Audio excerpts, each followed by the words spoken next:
प्यारे बच्चों, स्वागत है आपका आपके अपने परिवार भारतवर्ष क्लासेस में।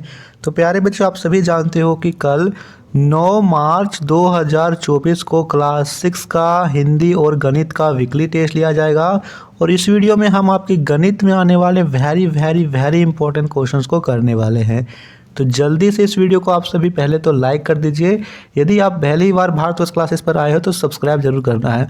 ठीक है बच्चा, बहुत शानदार तरीके से आप यहाँ पे देखिए, बहुत ही ज़्यादा इम्पोर्टेंट आप सभी की वीडियो है। तो पहला प्रश्न दे रखा है, एक वृत्त में कितने केंद्र होते हैं।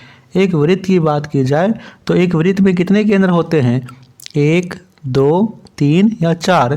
तो यहाँ पर याद रखना बच्चा, एक वृत्त में एक केंद्र होते हैं। यहाँ पे सही विकल्प ए हो जाएगा, एक वृत्त में एक केंद्र होते हैं। Option A is the right answer. दूसरा प्रश्न कहता है, किसी वृत्त में अधिक से अधिक कितनी त्रिज्याएं खींची जा सकती है। 1, 2, 3, 4। यहाँ पे पांचवा विकल्प कर लीजिए अनंत। कितना कर लीजिए, अनंत कर लीजिए। अब यहाँ पे देखिए, यदि एक वृत्त की बात की जाए तो त्रिज्या होता क्या है, तो यहाँ पर केंद्र है। केंद्र से लेकर परिधि तक की दूरी को त्रिज्या कहते हैं। तो हम इसमें अनंत खींच सकते हैं। ठीक है, इधर भी खींच लीजिए, इधर भी खींच लीजिए। यानी केंद्र से लेकर के आप परिधि तक कितना लाइन खींच सकते हो, बहुत सारे खींच सकते हो, बहुत सारे खींच सकते हो। तो यहाँ पे सही विकल्प क्या होगा, यहाँ पर सही विकल्प हो जाएगा ई अनंत, बहुत सारे। ठीक है, बहुत सारे हो जाएगा।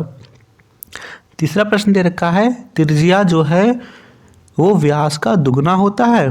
देखिए, ये कथन सत्य है या असत्य है। सबसे पहले आपको समझना होगा व्यास क्या होता है और त्रिज्या क्या होता है। तो व्यास की बात की जाए तो जो वृत्त को बराबर बराबर भागों में बांट दे वही होता है व्यास। तो यहाँ पर जो व्यास है वो त्रिज्या है वो व्यास का दुगना होती है। यानी जो व्यास हम ले तो यहाँ से लेकर यहाँ तक 1 r हो गया, यहाँ से लेकर यहाँ तक r हो गया। क्या ये बात सही है? जो व्यास है, जो त्रिज्या है वो 2 गुना व्यास होता है। यानी कि यहाँ पे त्रिज्या दे रखी हो 6 सेंटीमीटर है तो इसका दुगना करने पर व्यास होगा? नहीं, ये कथन गलत है बच्चा। तीसरे का कथन गलत है, असत्य कर लीजिए। किसी वृत्त का व्यास 12 सेंटीमीटर है तो उसकी त्रिज्या क्या होगी। देखिए, वृत्त का व्यास 12 सेंटीमीटर है, यानी d बराबर दे रखा है 12 सेंटीमीटर।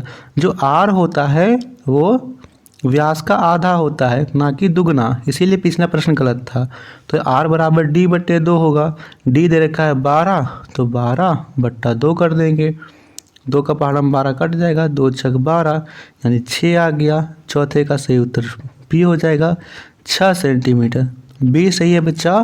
किसी वृत्त का व्यास 12 सेंटीमीटर है तो उसकी त्रिज्या 6 सेंटीमीटर होगी। एक घनाभ में कितने फलक होते हैं।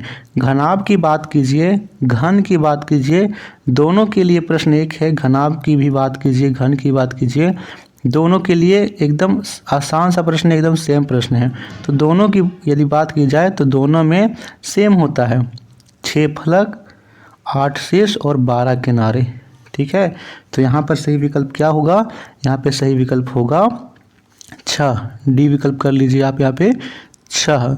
एक घनाभ में 6 फलक होते हैं। Option D is the right answer. Option D is the right answer. Okay, घन का एक उदाहरण है, इसमें से कौन सा एक घन होता है। पासा, फुटबॉल, गैस पाइप या एक ईंट। देखिए, यहाँ पे जो पासा है एक वर्ग, इसके बात की जाए तो प्रत्येक जो फलक है वो वर्ग के आकार की होगी, तो ये एक घन है। जबकि ईंट जो है वो घनाभ है। घन और घनाभ में अंतर होता है। घनेक में जो प्रत्येक फलक है बराबर होंगे, लेकिन घनाभ में जो एक ईंट की भांति फलक होते हैं, यानी कुछ फलक आयत के आकार के होंगे और कुछ फलक का जो मुख है वो वर्ग के आकार का होगा। याद रहेगा, बहुत सही। एक त्रिभुज पिरामिड में किनारों की संख्या कितनी होती है। त्रिभुज पिरामिड दे रखा है, त्रिभुजाकार पिरामिड में कितने किनारे होते हैं, तो इसमें 6 किनारे होते हैं। 7वें का सही उत्तर सी करेंगे, 6 किनारे। एक वर्ग में कितनी सममित रेखाएं हो सकती है। वर्ग क्या होता है? तो वर्ग एक ऐसी आकृति है जिसकी प्रत्येक भुजा बराबर होती है। ठीक है, इसकी प्रत्येक भुजा बराबर हो उसे हम बोलते हैं वर्ग। तो यह एक वर्ग है, इसमें कितनी सममित रेखाएं हो सकती है? 1, 2, 3 और 4। क्या अन्य भी कोई ऐसी रेखा है जो इसे बराबर बराबर भागों में बांटेगा? नहीं है। तो राइट आंसर यहाँ पे डी हो जाएगा 4। सममित रेखाएं वे रेखाएं हैं जो किसी भी आकृति को बराबर बराबर भागों में बांट दें। तो यहाँ पर सही उत्तर डी होगा बच्चा, 4 एकदम सही उत्तर है। 9वां प्रश्न कहता है एक वृत्त में कितनी सममित रेखाएं हो सकती है? तो बच्चा इसमें बहुत से ऐसी रेखाएं होंगी जिसमें से हम बांट सकते हैं। जैसे यहाँ एक वृत्त है, यदि इस पर बात की जाए कितनी सममित रेखाएं होंगी, तो एक बार इधर से मान लीजिए, इधर से मान लीजिए, ठीक है, इधर से मान लीजिए, इधर से मान लीजिए, इधर से मान लीजिए।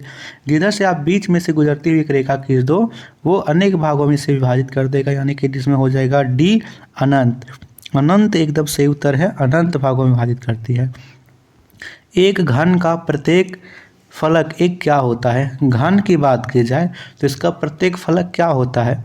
वर्ग होता है, वृत्त होता है, बेलन होता है, या फिर इनमें से कोई नहीं। घन जिसका प्रत्येक फलक एक वर्ग की भांति होता है, प्रत्येक फलक बराबर होता है, यानी डी विकल्प एकदम सही है। कौन सा विकल्प सही है? डी विकल्प एकदम सही है। तो बच्चा यह था 10 very very very important questions आपके वीकली टेस्ट के दृष्टिकोण से।